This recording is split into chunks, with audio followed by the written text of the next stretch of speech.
Howdy folks, Sean here and welcome back to the shop. Today we're playing with explosives, thermite to be exact. How we're using it today, it doesn't explode, but if you were to put this in a pressure vessel, make a pipe bomb out of this powder, it will definitely explode. So yeah, it's explosives. That makes this the detonator. But we'll be setting some of this stuff off, playing with thermite, electronic detonator. You can also set it off mechanically with a sparker. Sorry, that was loud. I should have warned you. But we're going to be setting it off both ways with a mechanical sparker and an electronic detonator, and then we'll take the detonator apart and see what's inside and what makes it tick. This stuff is used for making welds for grounding systems. We use them on a tower site. So this is the mold. It's a graphite crucible with a lid on it, and it separates into two halves. Up the bottom of this, that is a 5/8 inch hole, and it is for a grounding rod, and the holes on either side of it are number 2 AWG for number 2 solid copper wire to go in, and you have the cavity here that holds the mold material and bonds the ground rod to the grounding wire. And again, the crucible, you see this little indent here. We'll explain that in just a minute. These are fairly new. They're great. I love them. One-use cups, everything's ready to go. And right now I'm making sure this is not plugged in before I demonstrate, because if this were to go off in my hand, I'm in the hospital. This little tab is the igniter. The top of it is common to all the steel, and you see there's a little copper strip under the bottom of it that runs inside, and it's an electric match basically, and it plugs in right there. Then your igniter, those leads plug in right here, and then you use your igniter. You'll see it flash, then go solid, and that would have fired.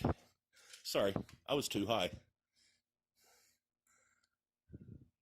So yeah, that's the electronic igniter. These things are great. I love the electronic igniter. It's cool, it's handy, it's convenient, because it's all in one. You have this package, it's sealed. They're not as susceptible to moisture damage.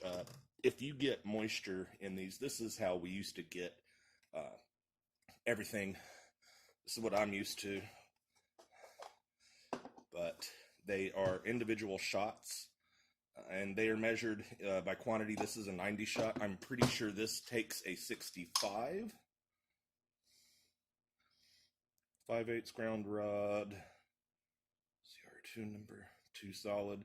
Nope, 90. Cartridge, 90. So this does take the full 90 shot. They come in different sizes depending on what you're going to. For the ground rod, you use the 90. If you're going to a bus bar, I think that's what takes the 65. There are pipe molds, surface molds, to go to the leg of a tower or the flange of a tower. I'm pretty sure that takes a 45 shot. But that is your powder. That's your shot. These are called dimes. They are used for holding the weld material in the bottom of the crucible until you're ready to fire. And that's what this little divot in the bottom is for, of the mold. It holds that disc in so that the crucible will hold your weld material. Like, well, that's upside down. They wind up in upside down sometimes. That's really fun when this is hot. You've already shot a couple shots off, and your mold's hot, and you get your dime in upside down. Then you got to stick a stick in there, a piece of number 2, to flip it over. But there, you see it in the bottom, and that's closing up the hole.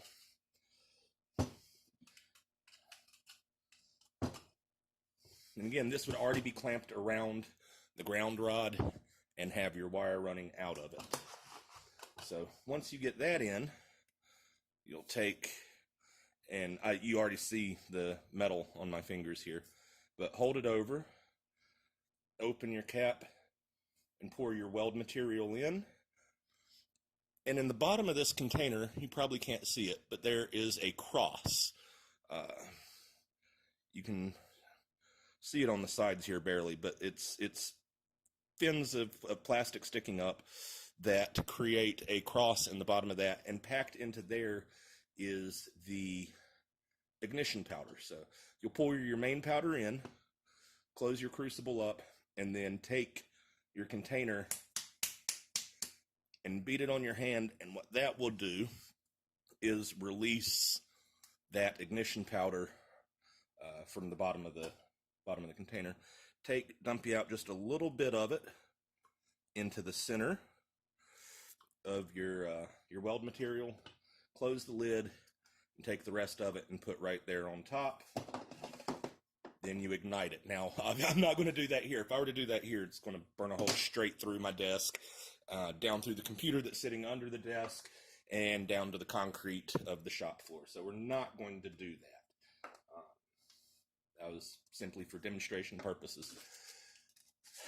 There are enough dimes here for every one of these shots.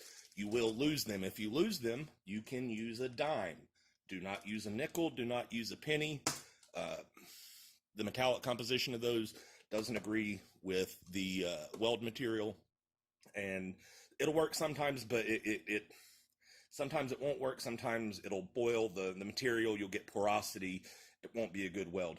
A dime works, so keep that in mind. If you don't have dimes, you can put go find out in the woods and find you a leaf, and put you a leaf in the bottom of that to hold the weld material in until you're ready to shoot it off.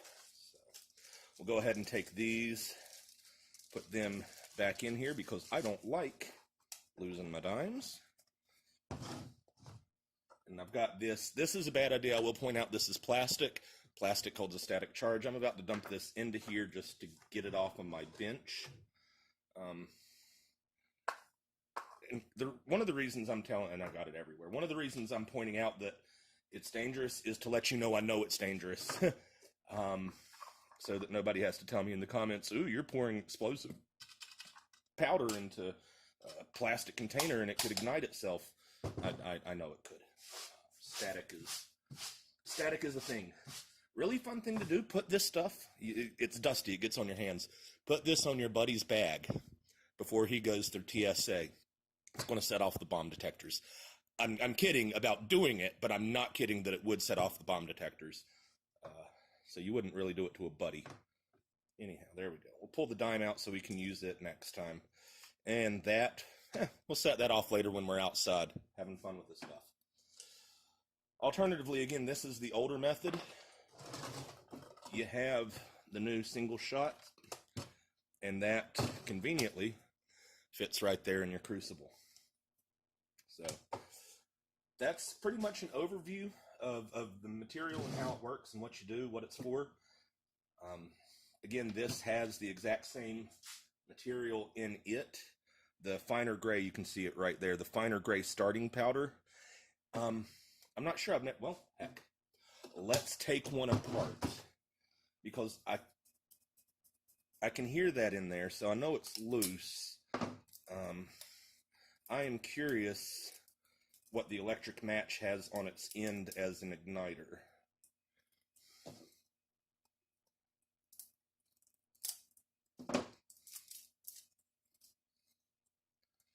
Alright, and that has a couple tabs to bend up. I've never actually opened one of these up, so I'm not sure. I really should be wearing a wrist strap, a ground strap right now. I mean, again, if this went off in my hands while I'm taking it apart, that'd be bad. You're definitely not supposed to take these apart. You're not supposed to do what I'm doing right here. Are these 90s as well? Yeah. Again, see, it has the number 90. It lets you know the quantity of weld material because you have to match that to the mold you're using. So, this is definitely a let me do this so you don't have to type of thing here.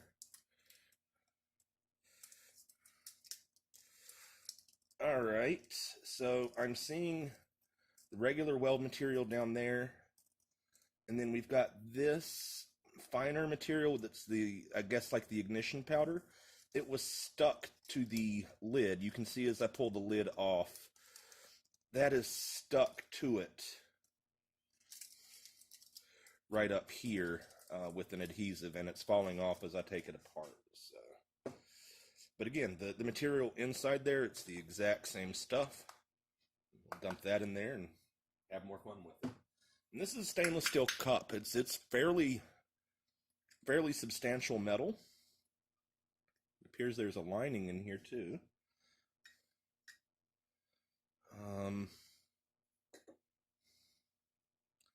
I'm not actually sure what that lining is. It's like a metallized paper. Yeah, no, I'm not sure about that. Maybe that's just an insulator to keep it from burning through the sides and to force it to burn out the bottom of the cup. Because that's what it does. It melts the bottom of the cup and goes through the mold. Same as burning through the bottom of your nickel. Dime. Sorry. Alright, we're going to do something really stupid here. Make sure we get all the residue off the table here. Move these out of the way. Move these out of the way. Move this nice little container of powder out of the way because I do not want this going off. I don't want it setting everything off, but I do want to set this off on the bench. It doesn't matter which way around you put these leads in. They are not polarized.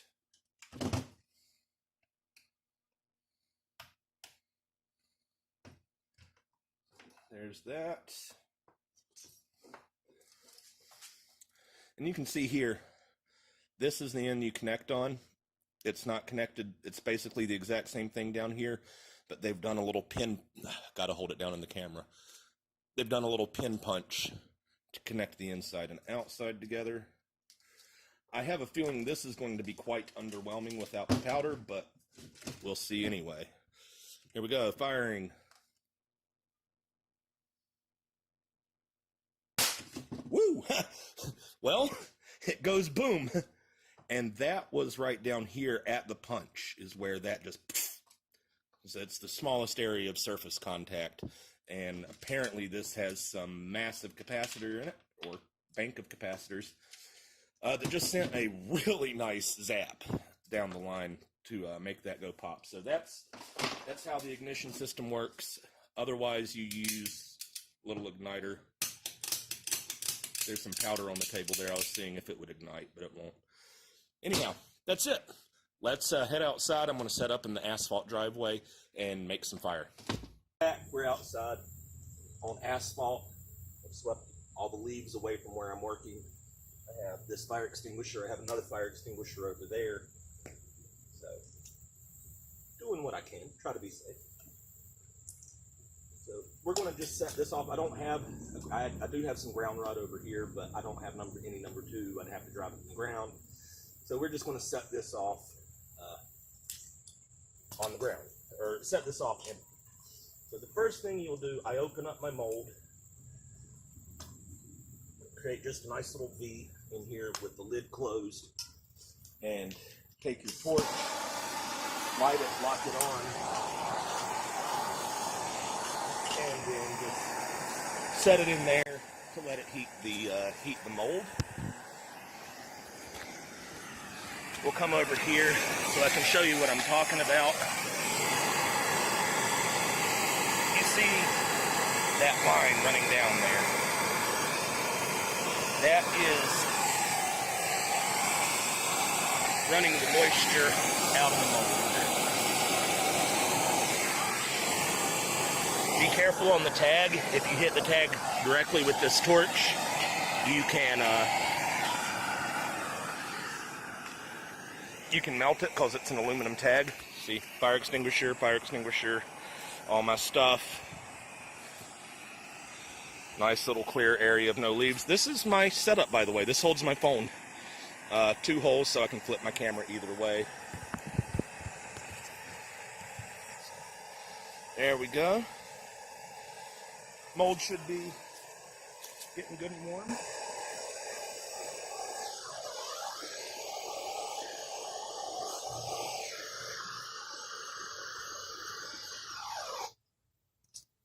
Alright.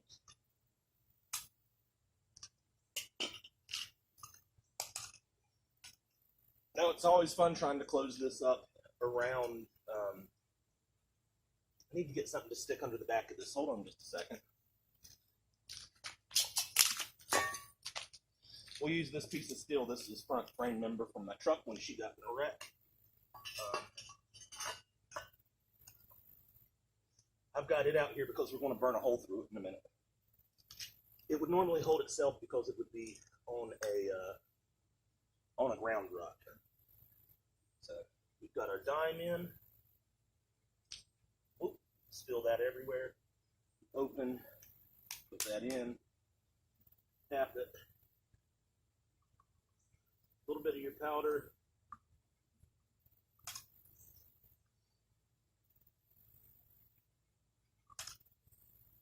Close your lid, the rest of your powder. Now, a lot of times we'll just take our torch because it's already here and light it, but we'll use the official ThermoWeld igniter because that's what you're supposed to do. Like any kind of weld, don't watch it. You can watch it because I have filters on the camera. I really hope this doesn't mess up my lens. We'll see. But yeah, don't watch it because it's really bright. So.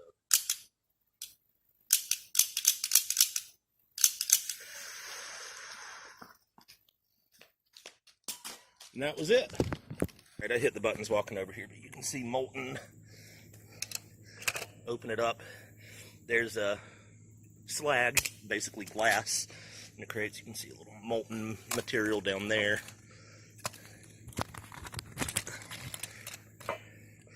And open it up. That's again the slag. It's glass. Falls out.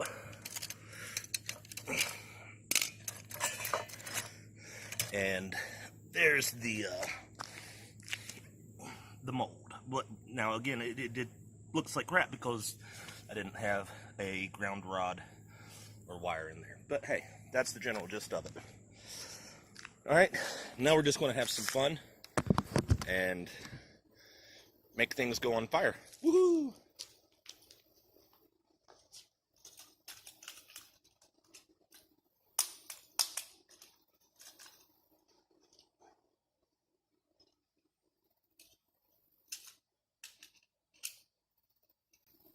We'll dig that out of there later.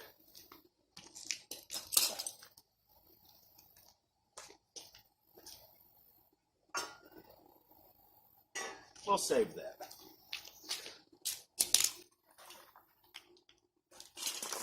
I've got a plan for it. So, there's one of our cups that shoots itself automatically. And our igniter.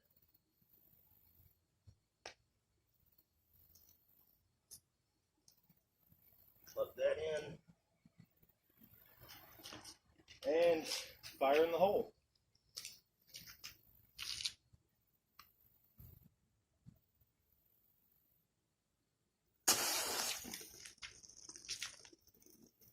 Woo!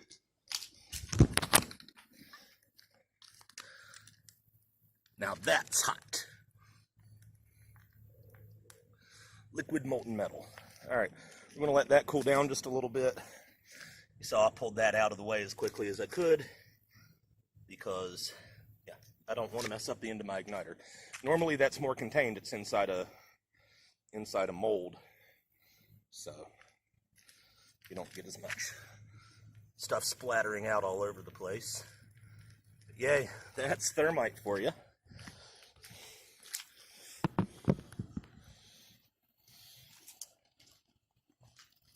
All right, set this back out of the way.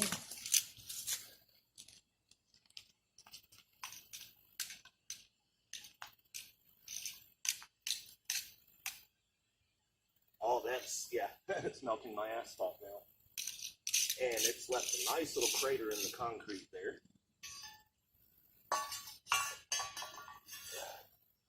So for our final trick,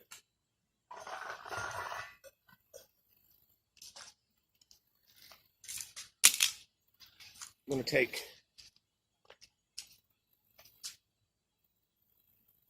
this weld material, pour it right there. Again, that's the thermite. For all intents and purposes. And these pretty much the same thing. Sparklers are the coating on this is pretty much the same darn thing. So let's see if this will ignite that.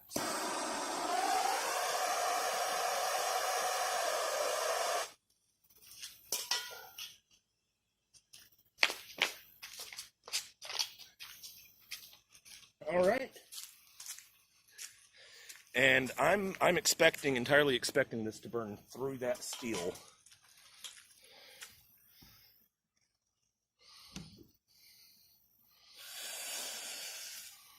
Whee! That was bright. Wow.